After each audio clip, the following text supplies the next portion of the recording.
What's going on, everybody? RJ Ochoa here from SB Nation's Blogging the Boys. Not in my normal setup, not with my normal sense of solitude. I'm with two of my very good friends. I'm out here in Oxnard, California, with my pals from San Antonio Sports Star. He is Rudy J. He is Rob Thompson. They are R&R in the morning. You can listen to them every weekday morning from 6 to 10 a.m. Central Standard Time, which Pacific time is 4 to 8, which means y'all are getting up very early. We are here all week long. Today is Monday, July the 31st, and we are in this weird setup that is our beach house. So apologies for how awkward it looks. If it makes you feel better, we feel pretty awkward. But I don't know if they realize that as I look past the camera, I'm watching the ocean. That's true. We actually tried to set up an ocean shot, but the lighting was tough with where the sun is setting. The purpose of the sit down is to talk about what we saw on Monday at a Cowboys camp. We're having a good time in the process, but yeah, the ocean shot just couldn't happen. Really. No, and I'm fine with that. You know, it's all about the good look, and it wasn't that good of a look because we're too shaded. And in RJ's world, we don't do shade. We do great shots. It was also tough. I left my laptop charger at camp. So Jason, Joe, and Spence are going to bring it when they come back. Those are the other three people with us. So we had a very limited range, despite the fact that the court actually applies a range. It was a very complicated setup, but we are here. Like I said, to break down what happened. Y'all have slept like a grand total of 5 hours maybe since we landed. 3 San Antonio. I don't think I've gotten any at all other than while I was on air. We have a lot to get to in terms of what happened on Monday. You mentioned on air, you guys had Terence Steele. I wrote about this at Blogging the Boys. What were your takeaways, thoughts? Today was a day that involved Terence Steele, but he got his day started with you. Yeah, he did. He showed up, about 6:45 Pacific time. Ready for practice, first of all. First padded practice. So, it seemed like kind of a celebration kind of a day, especially for him, considering the 8 months he'd been putting in to get himself back to being on the field. So I'm sure it meant a lot. And you could tell this is a kid that over the years that we first met when he was just trying to make the team. Now is a seasoned veteran on the verge of getting paid. And I could really tell the growth in the guy. He's a different guy than he was even last year. There's an air of confidence and an air of I felt like a little bit of anger. He's ready to get back on the field. Absolutely. To me, I feel like he's in a weird spot because he's on the line with 2 certified gold jackets, but it's his turn. Mm-hmm. It's his turn. So it's kind of like I have to tiptoe because there's Tyron. He's Tyron. And then the guy next to me who's taught me everything I know is asking for money. When I asked him, hey, it's your turn. What do you want to do? He didn't really want to go there, RJ. He was like, I'm going to let my agent handle it. But he clearly knows it's his turn to get paid as well. Yeah, there's a lot of money that needs to be found on the offensive line. Obviously, Zach Martin wants a new contract. Tyler Biadasz is up for a new deal. We'll mention him in a minute. Tony Pollard was a guest on the Blitz, the afternoon show on San Antonio Sports Star. So people can go to the SA Sports Star YouTube channel. You can watch those interviews or the whole show. You can watch me every day from 12 to 2 Central while we're out here, obviously. So very cool. Like I said, I wrote about it. There's some quotes. You can go check that out at the site. Apologies, it says at the beginning for the sound quality. We're just going off the MacBook's internal microphone. All the cool microphones are back at camp with my phone or my laptop charger. But that's kind of the way this week works. Okay, so Terence Steele was with you guys. There was a little break, and I was on the air. Mike McCarthy spoke because the Cowboys were going to have practice. He did not mention Ronald Jones' name when talking about the running back depth. I think we found out why, because a few hours later, it came out that he had been suspended. That's kind of, I would say, a headline, but I felt like it happened and it was like, oh, no. Okay, so anyway, nobody really cared. Do you have him making the roster? That's what I think. I think most people don't care because I was listening to the Blitz when it broke because you told them, you were sitting there writing your story, and you said, hey, Ronald Jones has been 2 games. And Jason and Joe were kind of like what you said, but Jason was like, I never had him making the roster.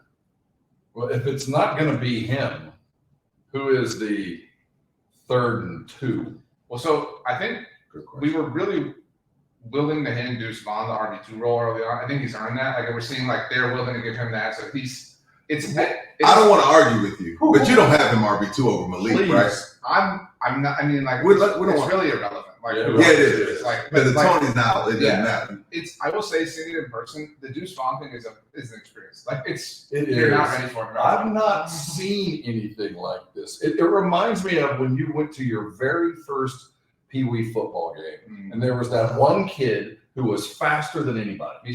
Whoever, we all remember. Mine, it was Joey Boykins, and you could not catch this cat. Well, this guy's been that guy his whole life, and he's still that guy. It's a strange thing to watch. RB2. Okay. But I mean, I don't know. I think there are like 10 people who are roster spots 54 through 60. I know that's not 10 spots, but like they're the first ones that I think he was in that group. So this it's not like hindering to the team, but it doesn't help, obviously, his internal candidacy. So that's a tough shake. Other big news, Sam Williams suffered a shoulder strain, left practice early. He's now the third Cowboys defender to go down. Donovan Wilson, Israel Mukwamu last week was multi-week injuries. We're doing this at 3:45 Pacific. So just keep that in mind if more information comes out since then. Probably put him on ice and just relax. You know what I found out? The reason why this is big news is, one, I feel like Sam Williams was going to want to be the guys that's going to have a breakout year, but shoulder in any sport scares me. Because even in baseball, people will even in baseball, people will tell you, like, we always talk about Tommy John, but a baseball player will tell you shoulder's worse. So that's a bit scary, especially because he talked about his goals with Micah, like what he wanted to accomplish, but who he would have to jump past to accomplish that. So it's a setback for a player that I feel like is going to have a breakout season. One of my big takeaways, so my show is from 12 to 2 Central. Yeah. Practice starts at 1 Central, so I missed the first hour. But it's kind of all the warm-ups and stuff. Right. When I got out there, ran out, they're already doing some kind of like, 7-on-7, light stuff, and 11-on-11, whatever. And there was a moment, shout out to Bobby Belt, 105 to the Fan. He caught it on Twitter. I put this in the Instagram reel and TikTok I did. At one point, Micah Parsons legitimately threw Tyron Smith down, like just like a child. I mean, like, I've never seen that happen to Tyron Smith ever in my life. I mean, it was humbling. Okay, so let me ask, I guess, a question for both of you. Is that Micah bulking up and getting stronger, or is that Tyron getting toward the cliff? I mean, I think multiple things can be true. Like it could be both. I think it's a little of both, but I do think it's rather symbolic, if nothing else. I've never seen Tyron get thrown. No, I haven't either. It was a true change. It was symbolic. There's a new most badass dude on the team, and so. But he's been that way. Well, yeah, but you needed now we saw it. Yeah, you needed that moment of in How I Met Your Mother when the blitz you needed that. Everything falls like How I Met Your Mother. Yeah, you needed that to happen. Ironically, the blitz, because it was when the blitz. Do you get the feeling that cut will be shown in film study tomorrow? That the team might see that? Oh, you don't embarrass Tyron Smith. You don't embarrass Tyron Smith. I leave that out on Friday. I think it gets shown in the D-line room. Probably. You know what I mean? Yeah, yes. There you go. Perfect. That was wild. But you were in the Tyron scrum after practice. I wanted to get to that because he said he actually was kind of humble. He wants to be like the other side of the offense. Mm-hmm. He was. He took, and props to Tyron for a guy that's a certified gold jacket, to take some of the questions, a lot of questions about his health, a lot of questions about what is he doing to stay healthy. It's like, dang, y'all are really putting Tyron through the ringer. It's like, that is Tyron Smith. But he didn't run from it. He was like, look, I've been in the gym since January. I've been here every day since January. And yeah, it's unfortunate that what happened last year was a freak accident. But when asked about his side of the line, and Steele and Zach Martin, he actually said, myself and Tyler have to catch up to Steele and Zach Martin. And I thought that was eye-opening. Maybe he said that because he just got thrown to the ground. Quite in lockstep with his guard. I've always found it interesting when we talk with McCarthy. He's talked over and over about the limitations of his practice schedule, how he's just unable to get enough reps for his offensive linemen. And it struck me today the way that every rep completely matters because they get so few, even on those few days that they're in pads. So the value of the individual reps struck me as individual backup right tackle was called out for just blowing reps that you don't get back It's something I don't think a lot of us realize how few times they get the opportunity to do what they did today. Yes, they get 10 padded practices, and so this is 10%, like Right. already. And within that, they have a finite number of reps that they're allowed. And Matt Willetsko was getting yelled at, and the Cowboys finally were like, let's just put Steele back in. Like we literally can't function without him. And that's amazing, to your point. And, it works against Steele because he doesn't get a breather, doesn't get a break. So that's unfortunate, but you have to have practice be functional. And the problem is, like, the pass rush is so good that everyone's jumping. And actually, I wrote about takeaways I had from today. My plan is to do that every practice day while we're here, so Tuesday and Thursday. Dak's a little mobile. Like, I'm not saying he's like Jalen Hurts or anything like that. I'm not saying he's going to rush for 1,000 yards or even like 800 yards. But there's some clear practice simulated, adjustment and creating and, going off script a little bit. Like, he's very clearly kind of preparing himself for being mobile in the name of keeping the play alive. I'm not all excited to hear that. You may not be excited, but I think it's just a fact. Yeah. He's prepping for that. I feel like, even though most guys take 1 year, RJ, maybe he's finally getting back to the point where he's confident to do it without worrying about injury. I know, again, everybody is different when it comes to the mental after a horrific injury that he suffered. So maybe he's finally to the point where he's not thinking about it and he's just reacting. That's fair. Still, though, I anticipate a little bit more mobility. You're talking about moving the pocket, like running the ball, like moving. I don't mean like scripted runs. I mean like the pocket's collapsing. I need to get out. I need to make plays. I totally see. Do you like him throwing on the run?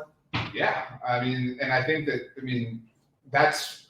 I'm not comparing the two, but that's vintage prime Aaron Rodgers. Like he certainly had a level of mobility, and like that's the West Coast offense. Like spread it out, keep things going. And, I'm not saying, again, like, it's not like, it's not designed to have your quarterback be running, but it's designed to have your quarterback have that kind of freedom. And I think that, like, that's what I saw today. It's one day, first day in pads. So, and McCarthy even said there's going to be some pulling and mistakes, whatever. But I really, from what I saw, I get the vibe that Dak is preparing to bail out of the pocket and keep the play alive. But sticking to what you said, RJ, is it Willetsko or is it just the defense is that good? Like, we can yell at Willetsko. I think if the pocket's breaking down, they didn't forget how to block. And they've done a great job of drafting offensive linemen. So I don't necessarily think the offensive line is having issues more as it's just that defensive line, that front four is just that good. I think multiple things could be true. Well, yeah, either way, Yeah. there's a couple of holes that need to be filled, and it's obvious that they're losing reps because of it.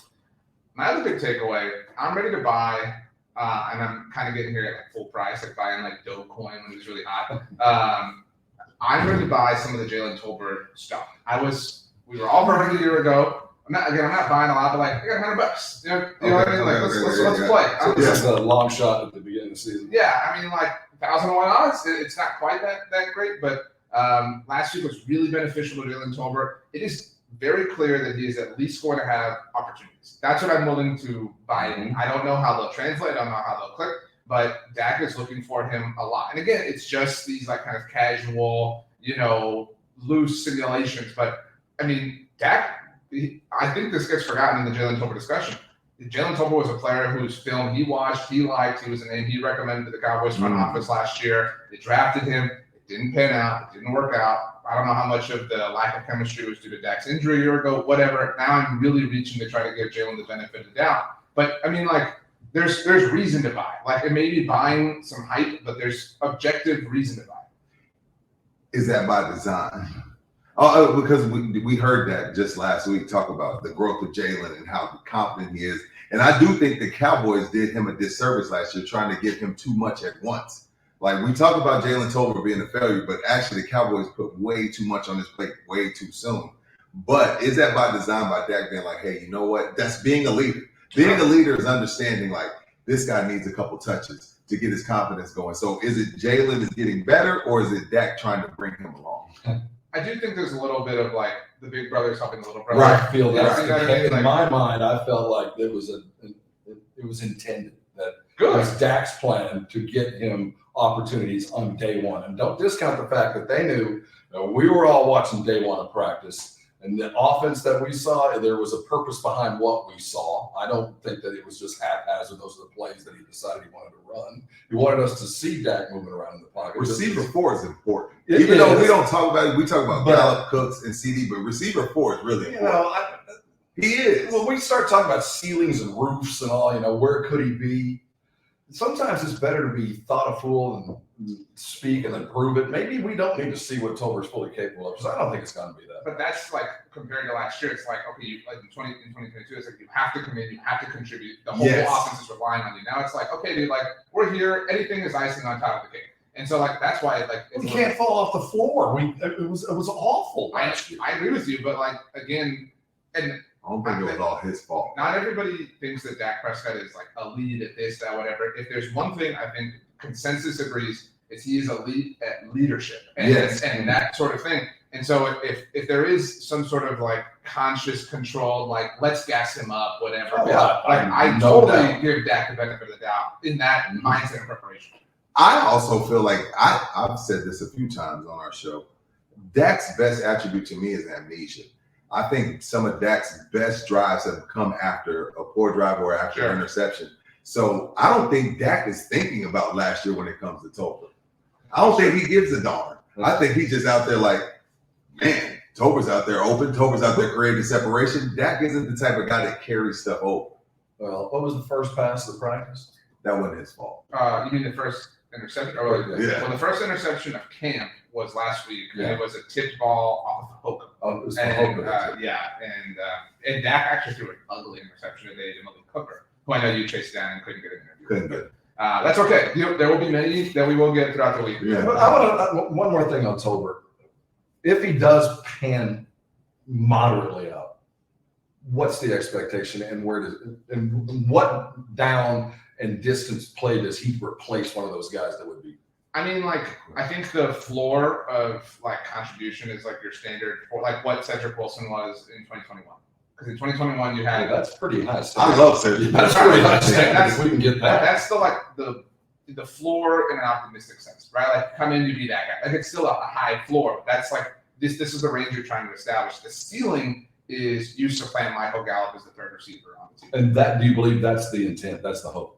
I think if you look at their contracts, it is, right? Like, I mean, I think they want, I think if you ask the Cowboys today, it's just a guess. Like, who would you rather have on your team in 2024, Michael Gallup or Brandon Cooks? Like, it's Brandon Cooks. And Jalen Tolbert's making a lot less money than Michael Gallup. And so it just, and I've said this on BTV properties before, but like, again, now this is like a little conspiracy theory. I don't think I've talked about this with you guys. You have a bird in hand towards Stephon Diggs because you got the Trayvon Diggs deal done.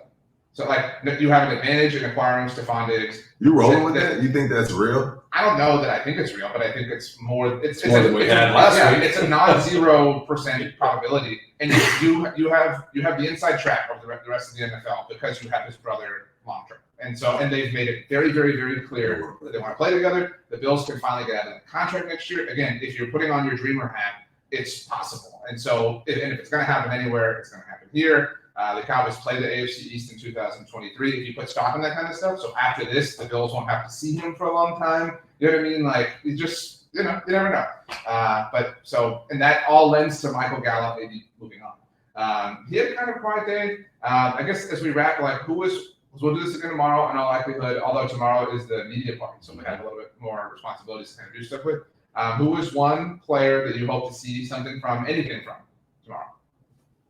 For me, yeah, I'm going to continue watching the tight end. I'm still trying to find a separator.